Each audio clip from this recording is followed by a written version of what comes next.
VIP voice இன் police. இது police பொதுமக்கள் நல்லுறவுக்கான குரல். அனைவருக்கும் வாய்ஸ் இன் போலீஸ் உங்கள் விஐபின்னு வணக்கங்கள். அப்புறம் இந்த ஹோம் கார்டு குறித்து பார்ப்போம். அது என்னென்னா, இந்த கடந்த மாதம் சென்னை ஹைகோர்ட்டில் இந்த ஹோம் கார்டு தரப்பில் ஒரு 5 பேர் சேர்ந்து போட்ட ஒரு வழக்கு ஒன்று தள்ளுபடியாக இருந்துச்சு. அந்த வழக்கினுடைய ப்ரேயர் என்னென்னா, அவங்க ஹோம் கார்டு தரப்பில் அந்த ஹோம் கார்டுக்கான புதிய நியமனத்துக்கு தடை கேட்டிருந்தாங்க.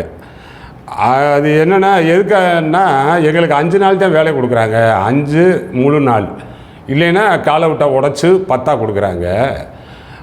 என்னன்னு சொல்லி கேட்கும் பொழுது, அவ்வளோதான் உங்களுக்கு வேலைக்கு எங்களுக்கு தேவைப்படலை, போதும் அப்படின்னு சொல்லி சொல்கிறாங்க. ஆனால் ஒரு காலத்தில் கொஞ்சம் முன்னாடிலாம் 25 நாட்கள் நாங்கள் வேலை பார்த்தோம்.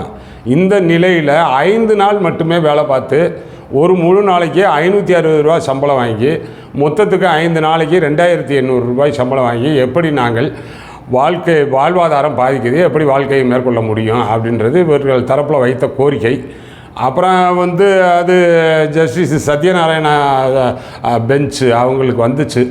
அது என்னென்னா, பல அரசு தரப்பில் எடுத்து வச்சாங்க. அந்த 1963 ஹோம் கார்டு ஆக்டு, அப்புறம் அதனை தொடர்ந்து போட்ட ஜிஓ, இந்த ஹோம் கார்டு அவருமே ஹானரபிள் ஜஸ்டிஸ் சொல்லும்போதும் தீர்ப்பில் என்ன சொன்னார்னா, இந்த ஹோம் கார்டு இவர்களுடைய கோரிக்கையை ஏற்றுக்கிட்டோம்னா இந்த ஹோம் கார்டு உருவாக்கப்பட்டதனுடைய நோக்கமே கெட்டு போயிடும் அப்படின்னு சொல்லி சொன்னார். அதனால் அந்த 15,622 பணியிடங்கள் இருக்குது.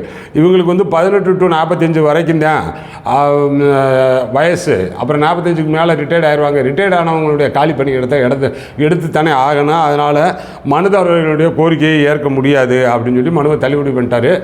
இந்த மனுவை பொறுத்த வரைக்கும் வழக்காடிகள் தரப்புலேயே அதிக ஆர்வம் காட்டலை. முதல்ல அது தெரிஞ்சுக்குங்க. ஏன்னா அது என்னவோ ஆகிட்டு போகுதுன்னு சொல்லி விட்டுருந்தாங்க. அப்புறம் அதுவாக சில நேரம் லிஸ்ட்டுக்கு வரும்.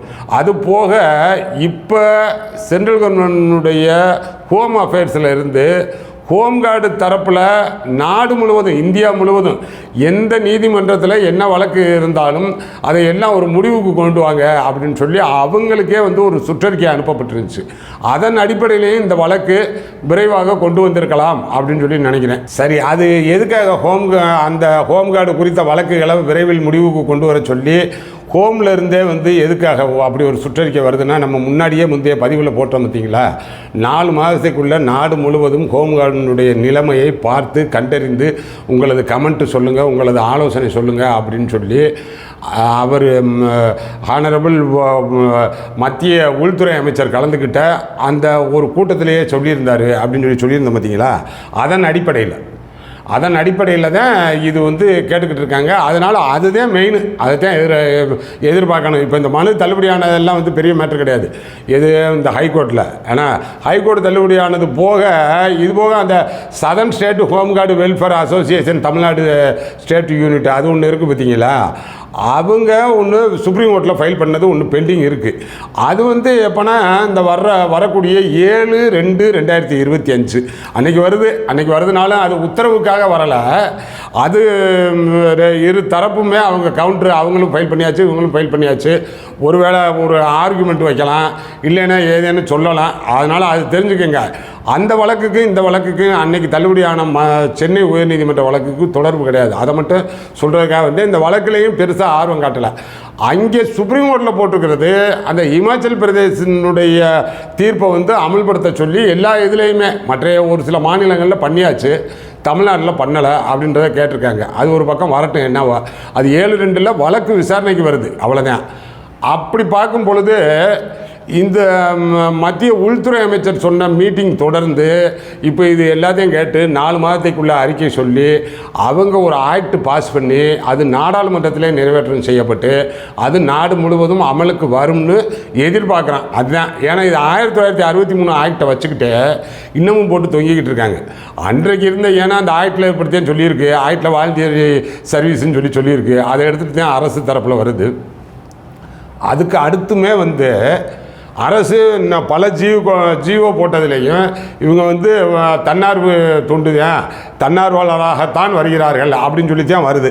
அதனால் இந்த அடிப்படையில் எப்போ 63 அன்னைக்கு இருந்த வாழ்வியல் சூழல் வேறு, ஆனால் மனிதர்களுடைய வாழ்வியல் சூழல் அன்னைக்கு இருந்த பொருளாதார நிலை வேறு, அன்னைக்கு இருந்த அரசியல் நிலைமை வேறு, நாட்டினுடைய அரசியல் நிலை வேறு. இப்படிலாம் இருக்கும் பொழுது இது ஒரு வாலண்டரி சர்வீஸாக இருக்கும். இன்றைக்கி அப்படி இருக்க, அப்போ சூழலுக்கு தகுந்த மாதிரி மாறும் பொழுது சட்டத்தின் பார்வை விசாலமாகணும். இன்றைக்கி அது ஒரு வாழ்வாதாரமாக வச்சு அவங்க வாழ முடியாது அப்படின்னா மறுபடியும் அரசு தரப்புலையும் அதுக்கு வந்து போய் ஆர்வம் காட்டுறதில்ல. ஆமாம், உண்மை தானே. அந்த மகாத்மா காந்தி தேசிய ஊரக வேலைவாய்ப்பில் கூட ஒரு 100 நாள் உறுதிப்படுத்துகிறாங்க, 100 நாளை கூட 150 நாளாக ஆக்கிறதுக்கு கேட்குறாங்க. ஆனால் இவர்கள் எப்படிங்க 12 60 நாளில் எப்படிங்க ஓட்ட முடியும் அப்படின்னு சொல்லி அரசு தரப்புலையும் நினைக்கணும். நீதிமன்றமும் எடுக்கணும்ல. இவர்களுக்கு இதுதான் வேலையாங்க, வாலண்டரியாக இருக்குது, என்னவாகவும் இருக்கட்டும், இதுதான் வேலையாங்க. மொத்தம் 560 தான் கொடுக்குறீங்களா ஒரு நாளைக்கு? 2800 வாங்கிட்டு இவங்க வேறு வேலைக்கு போக முடியுமா?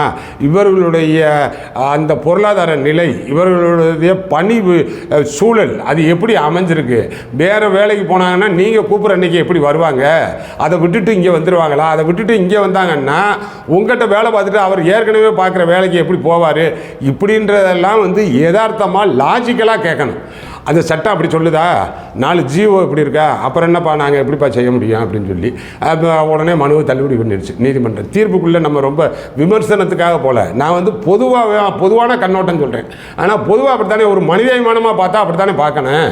இந்த அரசு அதிகாரிகளே ஒரு மனிதாபிமானமாக பார்க்கணுமா இல்லையா?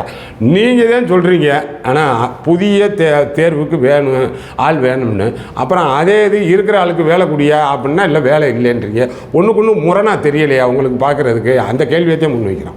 ஆனால் ஒன்றுக்கு ஒன்று முரணாக இருக்கா இல்லையா? வேலை கொடுக்குறதுக்கு எங்களுக்கு வேலை இல்லைங்க, அவ்வளோதாங்க, 5 நாள் தாங்க, அப்புறம் புதுசாக எங்களுக்கு ஆள் வேணுங்க, இல்லை ரிட்டையர்ட் ஆகுறாங்க, அதுக்கே சேர்த்து கொடுங்க.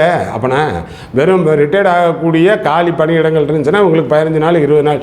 இன்னும் சொல்ல போனால் இன்றைக்கி இருக்கக்கூடிய நிலைமை எப்படிங்க இருக்குது? ஒவ்வொரு நாளும் போலீஸு ஏதோ ஒரு போராட்டத்தை எல்லா மாவட்டத்திலையும், இன்வேரியபிளி இந்த மாவட்டம் அமைதியான மாவட்டம்னு எதையாச்சும் நீங்கள் ஒன்று ஐடென்டிஃபை பண்ணிட முடியுமா? இன்றைக்கி இருக்கக்கூடியதில் இன்னும் எத்தனை 1000 போலீஸ் வந்தாலும் அத்தனைக்கும் தேவை இருக்குது.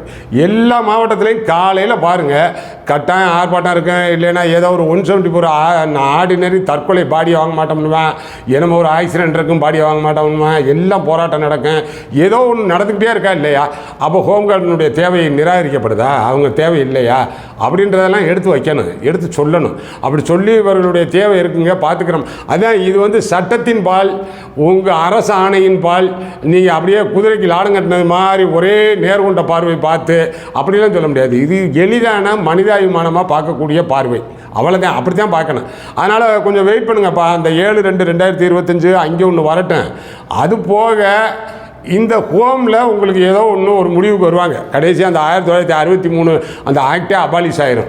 புதுசாக சொல்லக்கூடிய அளவுக்கு ஒரு நிலை ஏற்படும். அதுக்காக தான் வெயிட் பண்ணுறேங்க. அதனால் நம்ம அந்த ஆக்ட் வரட்டும், இது வரட்டும், இது மாதிரியான அந்த ஏழைப்பட்டவர்கள், எளியவர்கள், இவர்கள் எல்லாம் பார்க்கையில் அப்படியே சட்டத்தின் கண் கொண்டு மட்டும் பார்க்கக்கூடாதுங்க. அதுவாக வந்து அரசினுடைய நிலை, இவர்களுடைய யதார்த்தமான வாழ்வியல் சூழல் எப்படி இருக்குது, இவர்களுடைய பணி எப்படி இருக்குது, அந்த பணியினுடைய தேவை காவல்துறைக்கு எப்படி இருக்குது, நிதர்சனமாக பார்த்தாலே தெரியுது இவர்களுடைய தேவை எந்த அளவுக்கு இருக்குன்னு சொல்லி. அப்படின்னும் போது அந்த அவங்க சொன்ன வந்து தேர்தல் மேனிஃபெஸ்டோவில் சொன்னனுடைய அந்த அறிவிப்பு எண் 390 அதன்படியே வந்து பணி நாட்கள் உயர்த்தப்படும் சொல்லி சொன்னாங்க. பணி நாட்கள் உயர்த்தப்படவே கிடையாது.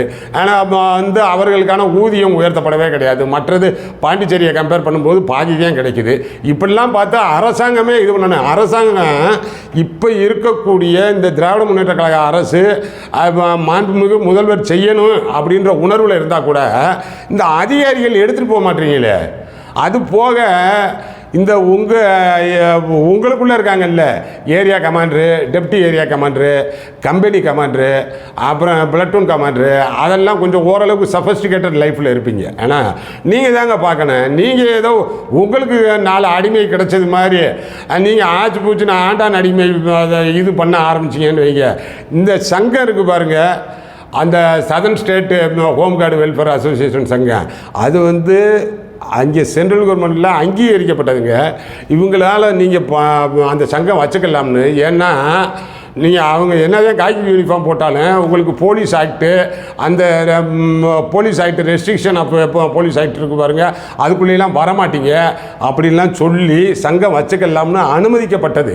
அதனால் சங்கத்தில் இருக்கக்கூடிய ஆட்களுக்கு நீங்கள் தேவையற்ற நெருக்கடி கொடுத்து அவங்கள அதிலிருந்து விளக்குறேன் கொள்கிறேன் அப்படின்னு சொல்லி மிரட்டல் கொடுக்குற மாதிரிலாம் சொல்கிறாங்க. அப்படி கொடுக்குறதா சொல்லி அவர்கள் அதை ஆதாரபூர்வமாக உங்கள் பெயர் குறிப்பிட்டு அவங்க மத்திய உள்துறைக்கு அனுப்புனாங்கன்னு வைங்க, அது உங்களுக்கே சிக்கல் வருங்க, கட்டாயம் வரும். ஏன்னா இந்த இதை என்க்ளோஸ் பண்ணி இதன் காரணத்தினால தான் என்னை வந்து இந்த டார்ச்சர் கொடுக்குறாரு. அவங்க வைத்து கொள்ளலாம், சங்கம் வச்சுக்கலாம். சங்கம் வச்சுக்கிறதுனா அதுன்னா அப்புறம் யூனிஃபார்ம் சர்வீஸ்ன்றீங்க, எங்களுக்கு ஃபுல்லாக வேலை விடு இதில் வந்து பார்த்துக்க அப்படின்னா நீங்கள் வாலண்டரி சர்வீஸ்ன்றீங்க. அது நாங்கள் யாருன்றது நான் யாருன்றது எனக்கே தெரியாமல் குழம்புற மாதிரி குழம்புறாங்க. அதனால் சொல்கிறேன், இந்த நீங்கள் area commander, deputy area commander, அந்த கம்பெனி கமாண்டரு, பிளட்டூன் கமாண்டரு, அவர்கள் நீங்கள் ரொம்ப அவர்களை வந்து நெருக்கி இறுக்கி பிடிச்சி கடும் சொல்லலாம் முடியாது. அப்படி சொல்லக்கூடாது, இல்ட்ரீட் பண்ணக்கூடாது அப்படின்னு ஒரு டிஜிபி ஒன்று மெசேஜ் ஒன்று வந்துச்சு. ஆனால் அதெல்லாம் இப்போ வரைக்கும் ஸ்டில் அலைவு. அப்படிலாம் இருந்துச்சுன்னா பர்டிகுலராக குறிப்பாக எனக்கு இந்த பொள்ளாச்சி யூனிட்டில் அதிகமாகவே வந்து அந்த டார்ச்சர் படுத்தப்படுவதாக நேரடியாக தகவல் சொன்னாங்க. இப்போதைக்கு பொள்ளாச்சி யூனிட்டு அப்படின்றத சொல்கிறேன்ப்பா. மறுபடி குறிப்பாக யார் சொல்கிறாங்களோ, அவர் ஏரியா கமாண்டராக இருக்கலாம், பிளட்டூன் கமாண்டராக இருக்கலாம், என்ன ரேங்கில் இருக்கிறவராக இருக்கலாம், இருந்துச்சுன்னா சொல்லுங்கள், பொது வெளியில் வெளிப்படுத்துவேன். அப்படி சொல்கிறதுக்கு உங்களுக்கு அதிகாரம் இருக்கான்னு சொல்லி கேட்பான்.